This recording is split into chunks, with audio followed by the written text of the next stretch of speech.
नमस्कार, मी श्रद्धा शिंगटे सावेकर।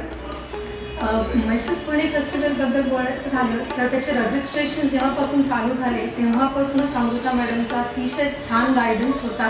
त्यांनी खूप छान प्रकारे आम्हाला या सगळ्या स्पर्धेची माहिती दिली। या स्पर्धेच्या दरम्यान त्यांनी आमच्या सर्वांगीण विकासाकडे लक्ष दिलं।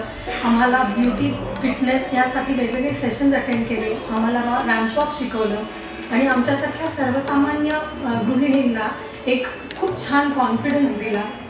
त्याबद्दल अमृता मॅमचे मनापासून धन्यवाद। आणि मी 2004 मध्ये याच मिसेस पुणे फेस्टिवलची व्हॉलेंटियर म्हणून काम केलं होतं आणि आता 2024 मध्ये मी त्याची स्पर्धक म्हणून आलेली आहे। त्यामुळे मला खूप छान वाटत आहे। त्यासाठी मी पुणे फेस्टिवलचे आणि सुरेजिकल मॅडमचे मनापासून आभार मानते। थँक्यू।